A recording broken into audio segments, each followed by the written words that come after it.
하나님 말씀을 보겠습니다. 하나님 말씀은 구약성경 시편 119편 113절에서 120절 말씀입니다. 구약성경 119편 113절에서 120절 말씀을 한 절씩 교독하겠습니다. 내가 두 마음 품은 자를 미워하고 주의 법을 사랑하나이다.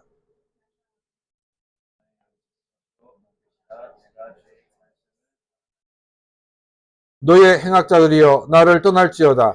나는 내 하나님의 계명들을 지키리로다.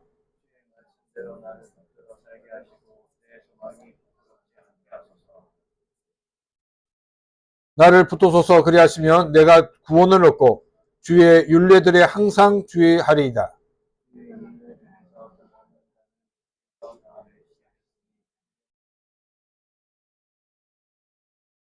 주께서 세상의 모든 악인들을 찌꺼기같이 버리시니 그러므로 내가 주의 증거들을 사랑하나이다.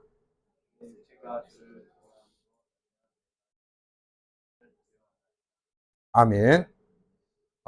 인생의 위기나 또 거대한 이 변화의 물결이 몰아칠 때 여러분들은 무엇을 가장 먼저 붙드십니까? 인간은 이 본능적으로 자신의 것을 지켜줄 것을 찾게 됩니다. 어떤 이들은 인맥을 찾고, 또 어떤 이들은 이제 통장의 잔고부터 먼저 보고, 또 어떤 이들은 자신이 쌓아온 이 경험이나 지식을 붙듭니다. 이 또 본능과 비슷하게 작동하는 것이 하나 더 있는데, 이게 뭐냐면 바로 습관입니다. 우리는 이 습관을 제2의 본성이다 라고 부릅니다. 평소에 어떤 생각과 어떤 가치관을 품고 사느냐에 따라서 습관은 내 본능을 다스리는 통제자가 되기도 하고, 반대로 이 본능을 부추겨 나를 휘두르는 이 본능의 노예로 전락을 시키기도 합니다. 우리가 위기 가운데 선택한 그것에 대해 성경은 준엄하게 우리에게 묻고 있습니다. 그것이 정말 너를 끝까지 지켜줄 방패인가? 오늘 본문에서 시편 기자는 우리의 인생이 흔들리는 근본적인 이유로 우리의 내면에 갈라진 마음과 또 외부의 환경에 있다라고 지적을 하고 있습니다. 하나님을 믿는다라고 이렇게 말하면서도 한편으로는 이 세상의 계산기를 두드리는 이 두 마음이 우리를 위태롭게 만들고 있습니다. 우리의 마음이 정리가 되면 이제 외부의 위협이 또한 우리의 신앙을 흔들어서 우리로 넘어지게 하는 것입니다. 그 다음에 우리는 어떻게 이 위기를 돌파해야 할까요? 오늘 본문 말씀에서는 우리에게 세 가지 중요한 영적인 이정표를 제시하고 있습니다. 첫 번째는 뭐냐면 이 갈라진 마음을 하나로 묶어 하나님께 집중하는 결단입니다. 두 번째는 내 결단보다 강한, 그래서 외부의 공격에도 흔들리지 않게 하는 하나님의 붙드심을 신뢰하는 겸손입니다. 세 번째는 하나님과 하나님의 말씀을 가벼이 여기지 않는 그런 거룩한 경외심입니다. 우리 교회가 이 자리에서 예배를 하기까지 이 14년이라는 것 같은 긴 기다림의 터널을 지났습니다. 그 시간은 인간적인 방법인 이 이스마엘을 만들지 않고 오직 하나님의 약속인 이삭을 기다리는 시간이었습니다.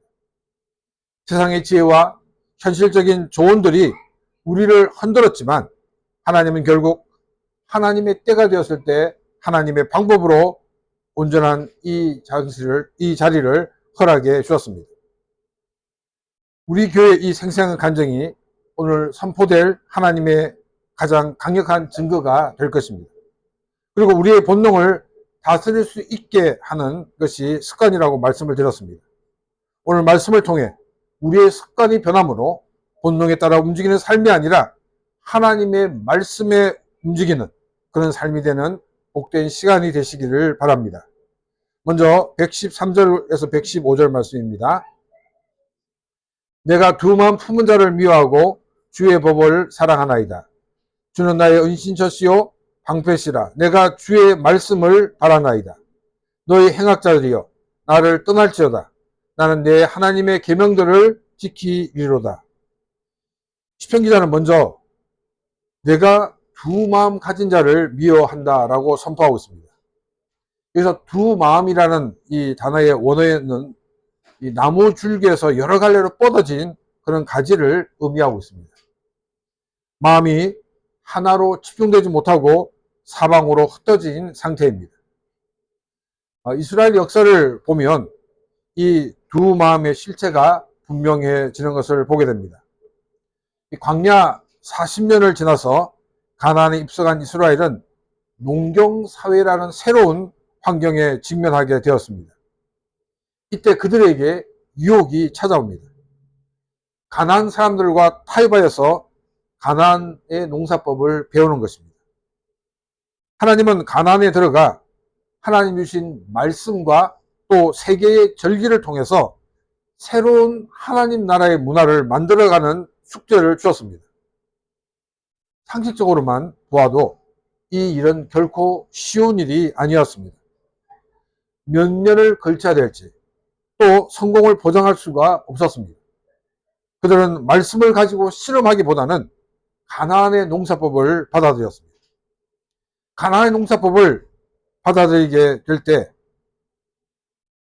그들은 하나님 백성으로서 큰 문제가 없을 것이라고 보여졌습니다. 가나안의 농사법은 자신도 모르는 사이에 가나안의 풍요의 신인 바알과 아세라를 받아들이게 되었습니다. 결과적으로 이스라엘은 하나님도 섬기지만 농사를 잘 짓기 위해 가나안의 풍요의 신인 바알과 아세라도 함께 붙잡는 이런 혼합주의에 빠져버리고 말았던 것입니다. 그들은 하나님을 버린 것이 아니었습니다.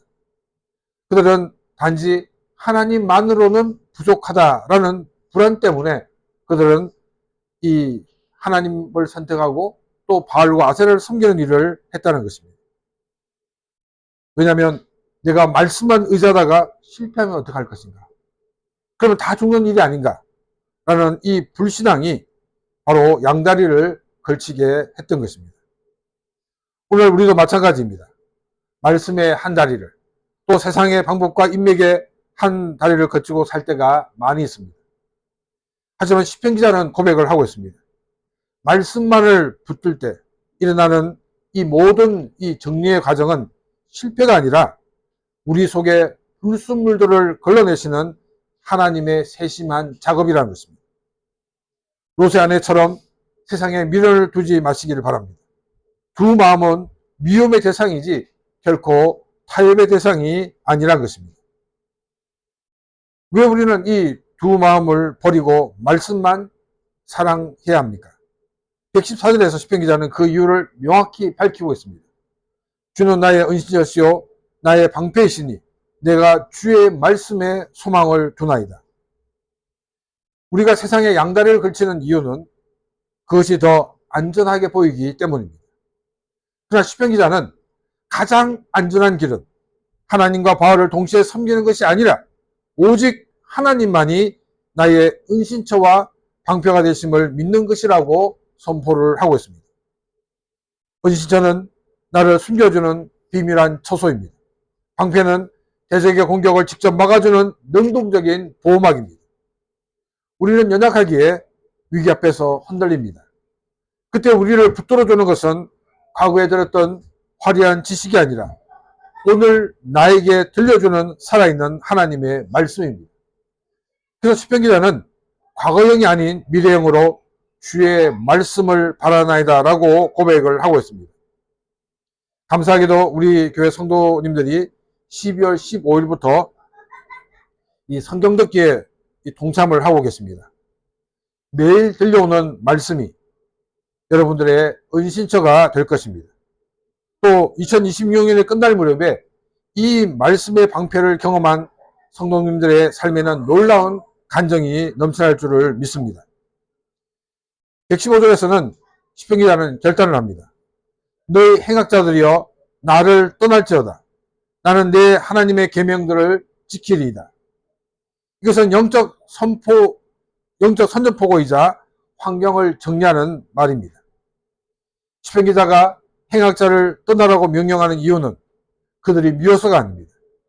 내가 하나님의 말씀을 온전히 지키기 위해서입니다. 내가 아무리 말씀을 붙들고 말씀대로 살려고 해도 내 주변에 악한 영향력을 주는 사람, 또 나쁜 습관, 말씀보다 우선시되는 이 취미가 정리되지 않으면 결국 우리는 다시 두 마음으로 돌아가기 때문입니다. 말씀을 지키는 삶은 입술의 고백으로만 완성되지 않습니다. 내 삶의 현장에서 말씀을 준행하는 데 방해되는 요소를 과감하게 정리하는 거룩한 손절이 필요합니다. 그것이 사람일 수도 있을 것입니다. 또 중독에 빠진 습관일 수도 있을 것입니다. 또 취미일 수도 있을 것입니다.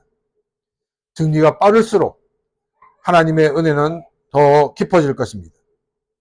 신앙은 이 보충제를 찾는 과정이 아니라 유일한 생명줄을 붙드는 과정입니다. 먼저 하나님과 세상을 동시에 잡으려는 두 마음의 불안을 버려야 합니다. 하나님의 말씀이 나의 가장 안전한 은시자이자 방패임을 믿고 오늘 들려주시는 하나님 말씀에 소망을 두시기를 바랍니다. 말씀을 지키는 데 방해되는 모든 환경과 습관들을 과감하게 정리하는 삶이 되시기를 바랍니다. 이렇게 우리가 행한다면 시편기자의 고백이 바로 나의 고백이 될 것입니다. 116절, 117절 말씀입니다. 주의 말씀대로 나를 붙들어 살게 하시고 내 소망이 부끄럽지 않게 하소서. 나를 붙드소서. 그리하시면 내가 구원을 얻고 주의 율례들에 항상 주의하리이다. 많은 사람들이 실패하는 것 같은 지점은 교만입니다. 내가 스스로 쓸 수 있다라고 믿는 그 순간이 바로 위기가 찾아오는 순간입니다. 바울은 고린도전서 10장 12절 말씀에서 선줄로 생각한 자는 넘어질까 조심하라고 경고하였습니다. 우리의 신앙의 영역에서는 나의 결단과 나의 노력으로만 끝까지 버틸 수 없는 것이 없다는 것을 우리는 철저하게 인정을 해야 됩니다. 시편기자는 이 113절에서 115절 말씀에서 하나님의 말씀을 의지하겠다는 그런 굳은 결단을 보였습니다. 그러나 곧바로 116절에서 주의 말씀대로 나를 붙들어 살게 해달라고 간청을 하고 있습니다. 그는 결단보다, 그리고 결단을 이루려는 노력보다 하나님의 은혜가 우선임을 아는 겸손을 가지고 있었습니다. 은혜를 받았을 때는 처음에는 누구도 뜨겁게 말씀을 붙듭니다. 하지만 시간이 흐르고 현실의 파도가 높아지면 자신도 모르게 그 손을 놓치기가 쉽습니다. 요단강을 건넌 이스라엘 백성들을 기억하시기 바랍니다. 요단을 건널 때 발을 디뎌야 물이 갈라지듯이 우리의 노력은 하나님의 명령에 순종하여 발을 내딛는 것까지입니다. 그 발걸음을 지탱하여 강을 건너게 하시는 분은 하나님이십니다. 결단과 그 결단을 실천한 노력 위에 하나님의 은혜가 임할 때 지속적으로 순종의 삶을 살 수가 있는 것입니다. 하나님의 말씀을 의지하고 나갈 때 우리를 흔드는 것은 내면의 의지도 있지만 또한 외부의 환경일 때도 많이 있습니다. 내가 어려울 때 나를 아끼는 사람들이 정말 나를 위해 현실적인 조언과 또한 세상적인 지혜로 우리에게 권면을 줍니다. 근데 이것이 오히려 우리의 신앙의 확신을 뒤흔드는 무서운 시험이 되는 경우가 많이 있습니다. 그래서 시편기자는 117절에서 다시 한번 나를 붙드소서 그리하시면 내가 구원을 얻고라고 부르짖고 있습니다. 여기서 구원은 이 영혼의 구원보다는 위기 가운데서 끝까지 말씀을 지켜내어 하나님의 역사를 묵도하게 해달라는 승리를 의미하고 있습니다. 우리 교회가 이곳에 땅을 낙찰을 받고 이 건물에서 예배를 드릴 수 있기까지 여러 가지 많은 일들이 있었습니다. 또 현실적으로 많은 분들이 조언을 해주었고 또한 정말 회의가 들게 하는 시간들도 많이 있었습니다. 근데 제가 이 땅 문제를 두고 기도할 때 하나님 주신 마음은 이스마엘을 만들지 말라라는 것이었습니다. 그래서 저는 성경을 자주 아브라함과 아브라함이 이삭을 낳은 그 사건을 굉장히 많이 읽었습니다. 아브라함과 사라는 하나님의 시간이 있다는 것을 깨닫지 못하였습니다. 사라의 시간은 다 되었습니다. 이제 아브라함의 시간도 얼마 남지 않았다는 그런 불안한 마음을 사라가 가지게 되었습니다. 그런데 그 문제를 해결하는 방법이 나타났습니다. 그것은 당시의 가나안의 법이었습니다. 당시의 가나안의 법으로는 여주인의 여종을 이 주인에게 첩으로 주어서 낳는 그 아기는 이 여주인의 본 아들이 되는 것이었습니다. 사라는 이 법을 알고 무릎을 쳤을 것입니다. 그러나 이것은 가나안의 법으로는 맞는 방법이었지만 하나님의 법으로는 틀린 방법이었습니다. 하나님이 아브라함에 약속하신 것은 가나안의 법처럼 아들을 주시는 것이 아니라 아브라함과 사라 사이에 태어날 아기가 바로 이 약속의 아들이라는 것입니다. 하나님의 약속을 받은 지 11년 만에 아브라함은 하갈을 통해 이스마엘을 얻었습니다. 아브라함은 다시 하나님의 때를 기다려야만 했습니다. 인간적인 방법으로 이스마엘을 낳고 14년이 지나 아브라함은 사라를 통해 이삭을 얻을 수가 있었습니다. 하나님이 시간이 되었을 때 아기를 가질 수 없었던 사라가 임신을 하고 이삭을 낳았습니다. 하나님의 때가 될 때 불가능해 보이는 모든 일들을 하나님은 하나님의 방법으로 해결해 나가시는 것입니다. 우리도 이 땅이 경매되고 난 다음에 14년 만에 이곳에서 하나님을 예배할 수 있게 되었습니다. 만약에 인간적인 그런 여러 가지 방법을 동원했다 그러면 비용과 또 여러 가지 어려움은 더 컸을 것입니다. 이 문제를 여러 가지 상담하기 위해서 이 부동산 회사에 가서 이렇게 도움을 구했지만 그들은 너무 위험한 것이다 라고 이렇게 외면하였습니다. 그러나 하나님은 하나님의 때가 되었을 때 하나님의 방법으로 업자들도 불가능하다 한 그 일을 해결해 주셨습니다. 말씀을 지키며 사는 것은 우리가 하나님을 붙드는 것 같지만 실상은 하나님께서 우리를 붙들어 주시는 것입니다. 그래서 이 모든 것이 가능하게 된다는 것입니다. 우리가 할 일은 두 가지입니다. 첫 번째는 뭐냐면 내 힘으로 할 수 있다는 교만을 버리고 나를 붙들어 주소서라고 끊임없이 하나님께 기도하는 삶입니다. 두 번째는 주변의 상황과 사람의 말들이 자신을 흔들릴 때 이스마엘이라는 그 유혹의 지름길을 선택하지 않는 것입니다. 제가 비록 14년이라는 기다림이 길고 힘들지라도 경험한 것은 하나님의 때가 되면 하나님께서 하나님의 방법으로 선하게 이루신다는 것입니다. 오늘 본문의 시편기자처럼 또 우리 교회가 경험한 살아계신 하나님의 놀라운 역사를 우리가 말할 수 있는 것처럼 오직 주의 법도를 항상 주의 있게 살피면서 주의 손에 붙들려 사는 그런 귀한 삶이 되시기를 바랍니다. 118절과 120절 말씀입니다. 주의 율례들에서 떠나는 자는 주께서 다 멸치하셨으니 그들의 속임수는 허무함이니이다. 주께서 세상의 모든 악인들을 찌꺼기같이 버리시니 그러므로 내가 주의 증거들을 사랑하나이다. 내 육체가 주를 두려워함으로 떨며 내가 또 주의 심판을 두려워하나이다. 시편기자는 이 주의 율례를 떠나는 자들을 주께서 멸시하셨다라고 선언하고 있습니다. 이 단어는 가볍게 여겨 짓밟는다는 뜻을 담고 있습니다. 사람들이 왜 하나님의 말씀을 떠납니까?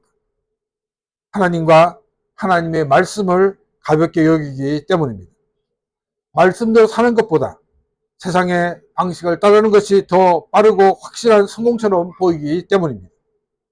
시편기자는 이것을 속임수라고 규정을 합니다. 세상을 선택하는 것이 지혜로운 투자처럼 보이지만 실상은 자기를 속여놓은 오판이며 결국 허무함으로 끝날 수밖에 없기 때문입니다. 내가 하나님을 가볍게 여기면 하나님도 내 인생을 가볍게 처리한다 하는 것을 우리는 깨달아야 한다는 것입니다. 이 119절에서 시편기자는 주님께서 악인들을 찌꺼기같이 버리신다라고 증언하고 있습니다. 재련 과정에서 순검을 얻기 위해 반드시 거쳐야 하는 그런 일들이 뭐냐면 불순물인 찌꺼기를 제거하는 것입니다. 찌꺼기가 섞여 있는 금이라고는 그 금은 가치가 떨어집니다. 하나님께서 악인들을 버리고 또 우리 삶에서 말씀에 밖에 있는 것들을 제거하시는 이유는 우리를 파괴하기 위함이 아니라 우리를 더욱더 가치 있는 그런 순금처럼 만들기 위한 하나님의 방법인 것입니다. 시편기자는 이 심판의 공의로움을 보면서 하나님을 원망한 것이 아니라 오히려 내가 주의 증거들을 사랑하나이다라고 고백을 하고 있습니다. 심판을 통해 내 안의 불순물이 무엇인지를 깨닫고 더 순결한 믿음으로 나갈 수 있기 때문입니다. 120절 말씀에서는 이 시편기자는 내 육체가 주를 두려워함으로 떨며 주의 심판을 두려워한다라고 고백을 하고 있습니다. 이 떨림은 심판을 받을까 두려워하는 무서운 공포가 아닙니다. 하나님의 말씀을 통해 그분의 엄중함과 거룩함을 알면 알수록 내 존재가 얼마나 보잘것없는 존재인지를 깨닫는 바로 거룩한 경외심을 말하고 있습니다. 시편기자는 고백하고 있습니다. 주님의 은혜가 없더라면 나 역시 말씀을 무시하고 찌꺼기처럼 살다가 엄중한 심판을 받았을 존재였다는 것입니다. 이 고백이 있는 사람은 교만할 수가 없습니다. 오직 떨림과 감사함으로 주의 말씀을 붙들게 되는 것입니다. 성도 여러분, 오늘 어떤 인생을 선택하기를 원하십니까? 하나님의 말씀을 가볍게 여겨 세상의 허무한 속임수에 속는 찌꺼기 같은 삶을 살기를 원하십니까? 아니면 하나님의 말씀을 무겁게 경외함으로 내 안에 불순물들을 날마다 걸러내는 순금 같은 삶을 살기를 원하십니까? 시편기자의 떨림은 주님의 은혜 없이는 살 수 없다는 고백이었습니다. 우리 또한 이 거룩한 떨림을 회복해야 합니다. 하나님은 말씀의 경외감을 가지고 그분을 붙드는 자에게 환경을 변화시키는 은혜와 또한 감당할 수 없는 그런 은혜와 축복을 우리에게 약속해 주셨습니다. 이번 한 주 우리의 삶의 모든 찌꺼기를 하나님의 말씀의 용광로 앞에 내어놓는 한 주간이 되시기를 바랍니다. 하나님을 가벼이 여기지 않고 그분의 말씀을 내 생명보다 귀하게 여길 때 주님은 나의 인생을 더욱더 세상의 그 무엇보다도 귀하고 가치 있는 점검으로 빚어 주실 것입니다. 다시 한번 여러분들에게 묻고 싶습니다. 여러분들은 어떤 인생을 선택하시겠습니까? 하나님의 말씀을 가볍게 여겨 세상의 허무한 속임수에 속아 넘어가는 그런 찌꺼기 같은 삶입니까? 아니면 하나님의 말씀을 무겁게 경외함으로 내 안에 불순물들을 날마다 걸러내는 순금 같은 삶을 살기를 원하십니까? 신앙은 결코 내 의지로만 완주할 수 있는 마라톤이 아닙니다. 시편기자의 고백처럼 우리가 아무리 결단해도 주께서 우리를 붙들어주지 않는다면 우리는 한순간에 넘어질 수밖에 없는 연약한 존재들입니다. 그래서 우리는 매일 아침 나를 붙들어 주소서라고 하나님께 기도하는 삶이 있어야 됩니다. 그리고 우리는 오늘 나에게 들려주시는 살아있는 하나님의 말씀을 바라고 기다려야 됩니다. 우리 교회 경험한 14년의 기다림은 결코 헛된 시간이 아니었습니다. 그것은 하나님께서 우리 안에 이스마엘을 만드는 세상적인 방법들을 제거하시고 오직 하나님의 때를 기다리면서 하나님만을 의지하는 법을 배우는 정금 재련의 시간이었습니다. 여러분의 삶에도 여전히 해결되지 않는 많은 문제와 기다림의 시간이 있을 것입니다. 사람의 목소리와 현실적인 조언이 여러분들을 흔들 것입니다. 기억하시길 바랍니다. 말씀을 붙드는 삶이 가장 안전하고 가장 빠른 길이라는 것입니다. 저희 교회에서 시작한 그 말씀 듣기를 통해서 매일 하나님의 말씀을 듣는 그것은 너무나도 귀한 시간들입니다. 매일매일 하나님의 그 음성을 듣는 시간이 되시기를 바랍니다. 우리가 매일 말씀을 듣고 읽는 것은 단순히 성경 지식을 쌓기 위한 것이 아닙니다. 우리가 정해진 그 말씀을 읽고 있다는 그 자체가 하나님을 가볍게 여기지 않고 또 하나님의 말씀을 가볍게 여기지 않고 하나님의 말씀이 또 하나님이 내 생명보다 귀하다고 여기는 가장 확실한 이 존중의 증거이기도 합니다. 또 우리는 말씀을 읽고 묵상하는 그 습관은 우리의 본능을 지배하여서 위기 속에서 하나님의 말씀을 선택하게 할 것입니다. 하나님은 하나님과 하나님의 말씀을 존중하는 여러분의 인생을 세상 그 무엇보다 가치 있는 점검으로 빚어주실 것입니다. 이번 한 주간 더욱더 말씀을 붙드는데 방해되는 것이 무엇인가를 돌아보면서 그 모든 것들을 과감하게 떠나라고 명령을 하시기를 바랍니다. 또한 하나님 앞에서는 나를 붙드소서라고 떨림으로 하나님께 기도하시기 바랍니다. 그래서 우리는 본능의 노예가 아닌 말씀의 승자로 살아가심으로 하나님께서 주시는 많은 은혜와 복이 넘치는 복된 삶이 되시기를 주님의 이름으로 축원합니다. 이 시간 오늘 주신 말씀을 생각하며 같이 기도드리겠습니다.